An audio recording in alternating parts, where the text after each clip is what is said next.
그러다가 우병우 옷꾸라지 얘기도 좀 해야 되는데 우병우 이번 주에 갑니까 안 갑니까? 저건 우병우 수석 전 수석이죠. 예. 이분만 빼고는 뭐 어쨌든 다 조사도 받고 수사도 받고 하는 것 같은데 이분은 한 번도 부르지도 않았지 않습니까?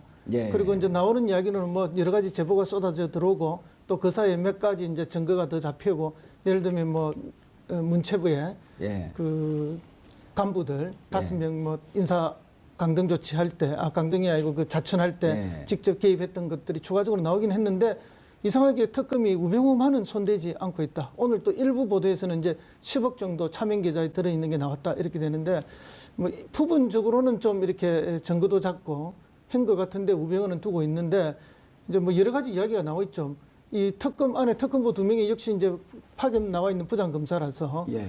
또 실제 우병우 수사를 하다 보면 법무부나 친정인 검찰을 수사해야 되는 경우도 있는데 그런 것 때문에 가능한 일이냐. 또 이런 분들이 또 우병우하고 다 가까운 또 인적 네트워크가 되어 있는 분들이라서 이렇게 소극적인 것이 아닌가 하는 그런 비판들이 많이 있는 게 사실입니다.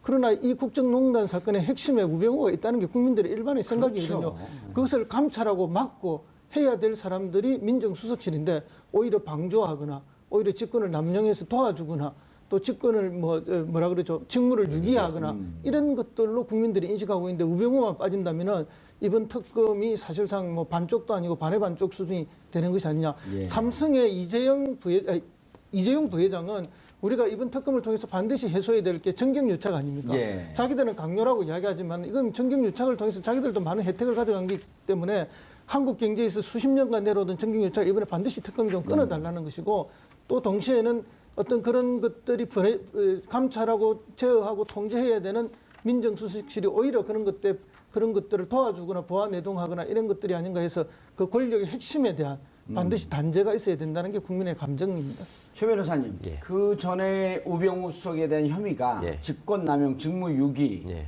등등이었단 말이에요. 예. 근데 이제 사실 그 오늘 한 언론이 특종 단독으로 보도한 게 처갓집 회사인 정강에 뭉칫돈이 들어왔다라고 하는 얘기는 이미 한 2주 전서부터 오다가 이제 기사가 오늘 처음 나온 건데 10억 정도의 뭉칫돈이 해외에서 들어왔다가 다시 빠져나갔다는 거거든요. 예. 아니 해외에서 들어왔다는 건데 이제 보도 내용만 따르면 본인은 해외 투자했던 돈이 들어왔다. 근데 정무수석실 민정수석 그 당시거든요.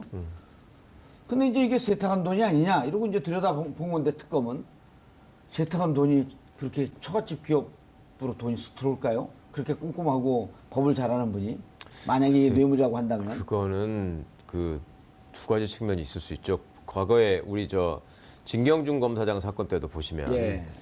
그 자기 통장이나 자기 주변 사람들 통장으로 거래를 하잖아요. 그러니까 예. 검찰 출신들은 검찰이 같은 식구로서 나를 치지는 않을 것이다라는 어떤 일종의 그 기대나 믿음이 있습니다. 그렇다 보니 그럼 처갓집으로 받을 수도 있겠다. 그럼요. 보통 사람들보다 소홀할 수 있어요. 예. 그러니까 그런 점은 그러니까 뭐 최순실 씨처럼 아예 처음부터 마음을 먹고 이거를 뭐 여러 가지 방법을 통해 가지고 복잡하게 돈을 빼돌리겠다 생각을 했으면 모르겠지만 여기는 그때만 해도 변호사를 하면서 다음 또 기회를 노리고 있는 상황이었기 때문에 그냥 어떻게 보면 일반 변호사들은 하지 않는 약간 높은 수준의 방법만 해도 되지 않을까라는 생각을 했을 가능성이 높고요. 저는 그런 차원에서 방심하다가 이번에 하여튼 그 좀 10억 정도는 수입료 빼돌린 게 걸린 거 아닌가 싶더라고요.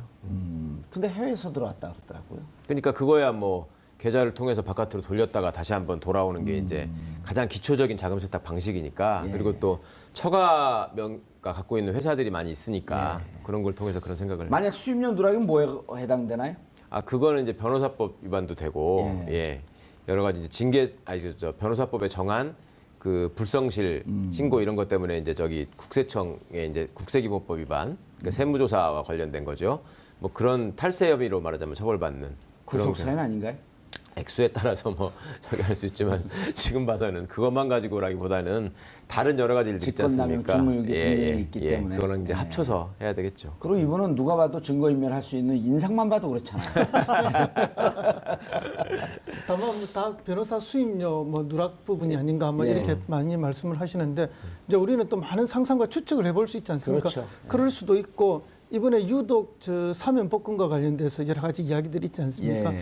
그래서 혹시 이제 사면 복권의 핵심 담당자가 민정수석 민정이죠. 아닙니까? 예. 그러면 대기업들이 박 대통령과 최순실한테만 그렇게 대가성으로 뭐 여러 가지를 했겠느냐? 예. 혹시 그걸 핵심적으로 책임지고 있는 민정수석에게는 뭔가가 없었을까 하는 이런 의심들을 시중에서 하고 있는 것도 사실입니다. 이번에 이제 이재용 부회장의 어떤 태도에서 그걸 뭐 자신감 있게 보신 분도 있으신 것 같은데 예. 그렇지는 않은 것 같고요. 왜냐하면 그동안 진행된 그 상황에서 삼성 측에서 해명이 되거나 아니면 뭔가 반전을 이룬 사안은 없고 그리고 오히려 특검 측의 더 증인이나 증거나 이런 게 축적되었기 때문에 저는 그리고 이 앞으로 진행 양상에서 이렇게 지금 삼성에 이렇게 지금 불렀던 몇 명 이런 이제 이 경영진까지 예. 전부 다 영장을 칠 수도 있다라는 그런 지금 뉘앙스로 발언했잖아요. 그래서 제가 봤을 때는 오히려 특검의 자신감을 읽어줄 수 있지 않나 싶습니다. 예. 어떻습니까? 지난번에 그 조 의원 부장판사가 예. 영장을 기각하면서 예. 범죄 소명이 좀 불충분하다.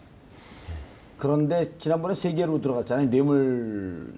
뇌물죄, 예. 그 다음에 횡령, 위증. 위증. 예. 근데 뇌물죄에 대해서는 평가 있죠? 그러니까 대가 관계에 관해서 예. 아직 소명이 부족하다. 그러니까 뭐 입증이 좀 부족한 것 같다. 그러면서 이제 돈 받은 사람도 조사를 안 하지 않았느냐. 예. 뭐 이런 박근혜 걸 또 예를 대통령을 들었고. 얘기한 거죠? 예, 예. 그러다 보니까 이제 기존에 그 강요죄로 기소되어 있는 부분과 놓고 볼 때 과연 그거를 넘어서는 새로운 사실을 통해서 대가 관계나 어떤 부정한 청탁이나 이런 것들이 확실하게 있었느냐라는 점을 이제 주요한 기각 사유로 들었었는데요. 예. 오늘 이제 재소환하면서는 특검이 그간에 안종범 수석의 뭐 업무 수첩을 추가로도 확보한 게 있었고, 그 다음에 공정거래위원회나 금융위원회의 압수수색을 통해서 또 추가로 확보한 자료들이 있기 때문에 예. 상당한 자신감을 갖고 소환하지 않았나 싶고요. 저는 오늘 이재용 부회장 출두하는 모습을 보면서 전보다 굉장히 긴장하고 있구나 하는 그 표정을 읽었는데 그 여유 있게 봤다고 보신 분이 있다는 게 저는 오히려 좀 의아한데요. 예. 그런데 지금 저 화면에 나오는 게요. 예. 최 변호사님. 예. 삼성 순환 출자 해소를 둘러싼 삼성과 특검은 주장인데 저게 이제 M&A 끝나고 난 다음에 예. 삼성 그 이재용 승계 과정에서 저런 공정위 삼성물산 처분 물량 뭐 500만 주 결정 이런 등등으로 삼성의 승계를 도와줬다는 예. 내용이거든요. 예. 예. 저거는 그러니까 7월 25일 이후에 이루어진 거 아닙니까? 그렇죠. 그 7월 25일 그러니까 삼성의 주장은 7월 25일, 7월 17일 날 이미 2015년 7월 17일 날 M&A가 이루어지고 그리고 그 이후에 자기들이 돈이 줬기 때문에 대가성이 아니다. 네.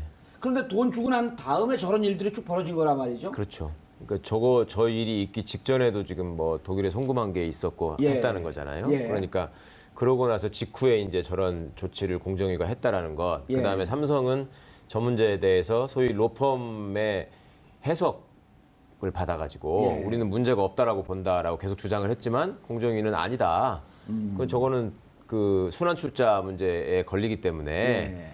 당신들이 그 SDI가 주식을 팔아야 된다. 삼성물산 주식을 팔아야 된다라고 계속 공정위는 요구를 했었고. 예. 그러니까 삼성은 이제 아니 그 문제 없는 거 가지고 왜 그러느냐. 뭐 별도의 규제를 통해서 괜히 기업 활동을 옥죄는 거 아니냐. 이런 식의 항의를 했었기 때문에 예.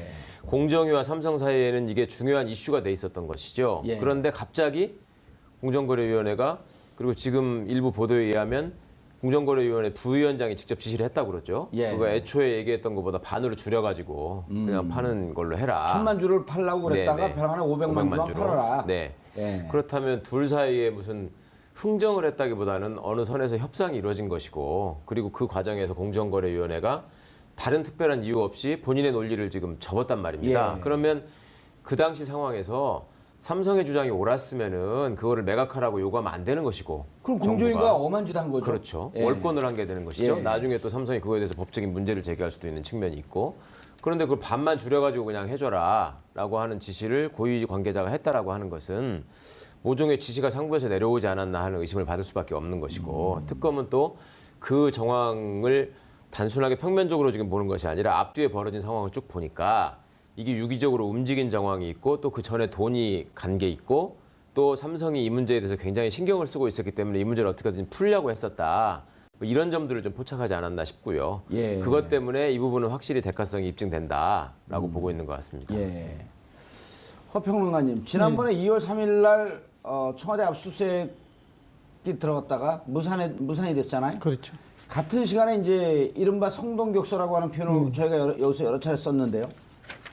금융위하고 공정위 압수수색이 들어갔단 말이에요. 그래서 금융위하고 공정위에서는 전혀 모르고 있다가 아닌 밤중에 뭐 날벼락 맞듯이 압수수색 돼갖고 전체가 다 털렸다는 거 아니에요? 그리고 그 털린 근거 속에서 보면은 공정위에 청와대가 일정하게 압력을 가해서 삼성을 도와주는 과정. 예. 지금 방금 나왔던 그 도표죠. 그렇죠. 그래서 당시에 청와대에 이제 경제수석실 산하에 있는 그 금융비서관이죠. 예, 금융비서관. 예. 그 최상목 씨인데 예. 이분이 지금 기재부 1차관을 하고 있죠. 아하. 이분이 이제 안종범 수석의 지시로 그렇게 이제 공정위에 뭐 이렇게 미팅을 하고 연락을 취했다. 그러니까 예. 청와대에 압력이 들어갔다는 거죠. 그래서 이제 그런 객관적 진술을 이미 이제 특검이 받아놨다는 거죠. 그러니까 이거는 뭐 명백한 증거, 진술을 통해서 확보해 놓았기 때문에 이제 특검이 좀 자신 있어 하는 부분이죠. 이재용이 삼성의 대가성을 입증할 만한 자신할 수 있는 진술을 받았다. 예. 그래서 이제 그 이전에 이제 기각될 때는 뭐 이미 다 아시다시피 삼성물산하고 제일모직의 합병권과 그거의 대가성을 이야기했는데 예. 이제는 그것과 관계없이 SDI에서 처분해야 될 이제 그 주식 1,000만 주로 했는데 그 중에 예. 500만 주로 이렇게 줄여준 이 부분이 이제 대가성이 확실한 것이 아닌가 이렇게 보는 거죠. 그래 지난번에도 우리가 잠깐 최 변호사님 얘기를 예. 했지만 어쨌든 지금 M&A 과정이라고 하는 게 삼성전자 주식을 확보하기 위한 후계 승계 과정이었거든요. 그렇죠. 그 후계 승계라고 하는 것은 M&A가 된다고 해갖고 벼랑안에 후계 승계가 되는 게 아니고 삼성물산과 제일모직인데 제일모직에서 이제 삼성전자 주식을 많이 갖고 있기 때문에 그 과정을 통해서 삼성전자 주식을 많이 확보하고 확보해서, 예. 후계 과정을 완성하려고 했던 건데 그럼 후계 과정이라고 하는 것은 한순간에 완샷으로 끝나는 게 아니라 지속적으로 가는 거 아니에요? 그럼요. 그러니까 당시에 이제 그 우리가 언론 보도를 좀 반추해 보면요. 예. 그때 당시에는 이 부분이 삼성의 후계 구도와 관련한 특혜가 있을 수 있다라는 쪽에 포커스를 맞춘 보도가 거의 없었습니다. 예. 그때는 무슨 외국계 펀드가 삼성을 집어삼키려고 한다. 예. 그러니까 뭐 이걸 지켜야 되는 거 아니냐. 예. 그 일종의 애국심에 홍보하는 뭐 이런 삼성의 전략이 있었는데요. 그렇죠. 무슨 그 엘리엇인가 그쪽 그 예. 펀드에서 들어가고. 그러니까 지금 그 박 대통령이 일부 변명한 내용이나 또 삼성의 주장을 보면은 이거는 그런 문제가 아니었고 당시에 외국계 자본으로부터 우리 국내 기업을 지키는 일이었다라는 식의 지금 해명을 하고 있단 말입니다. 그렇죠. 그런데 그거의 이면을 보다 보니까 지금 말씀하신 것처럼 그 승계 작업이라고 하는 것이 결코 한 번에 이루어질 수 있는 것이 아니고 여러 가지 복잡한 구조를 통해서 첫째는 세금을 아끼고 예. 그다음에 두 번째는 이재용 씨의 지분을 공고하게 해서 다른 사람으로부터 경영권을 침탈당하지 않도록 어떤 지배구조를 공고해야 하는 작업의 일환이었는데 그 과정에서 이제 그 M&A라고 하는 것이 아주 중요한 수단으로 지금 활용이 됐었단 말이죠. 예. 그리고 공교롭게도 그 M&A 작업이 이루어지는 와중에 정부가 또 정부 관료들이 또 공적 자금을 운영하는 우리 국민연금공단이 이게 이제 계속 개입한 흔적이 나오고 또 그와 관련돼서 잘못된 정책 결정을 했거나 아니면 이상한 의사 결정을 하고 그걸 삼성 측에 유리하도록 집행한 사람들이 지금 다 구속돼 있는 상황이란 말입니다. 예. 그리고 거기에 추가로 지금 그거가 완결되고 하는 과정에서 별도로 있었던 또 그 부수적인 조치들이 있었고 그것 중에 하나가 그 삼성 SDI의 그 삼성물산 보유 주식 매각 문제가 드러난 예. 것이고 또 그 매각되는 상황을 놓고 보니까 그 앞에 이제 우리 정유라 씨의 말구입과 관련된 삼성의 지원 예. 이런 흔적들이 이제 시차적으로도 이게 좀 일치하는 측면이 있고 그렇다 보니 삼성이 청와대의 요구를 수용하고 내지는 좀 더 적극적으로 오히려 더 대범할 정도로 그 최순실과 정유라의 지원에 앞장섰던 이유가 예. 결국은 후계 구도를 공고화해서 이재용 승계 작업을 마무리하려는 예. 그러니까 지금 대통령이 있을 때 뭐 그런 의도가 많이 발현된 게 아닌가. 예. 특검은 이제 그런 부분에 대해서 상당 부분 파악을 했다고 생각하고 어떤 자신감을 가지고 구속영장을 다시 청구한 거 아닌가 예. 그런 생각이 듭니다.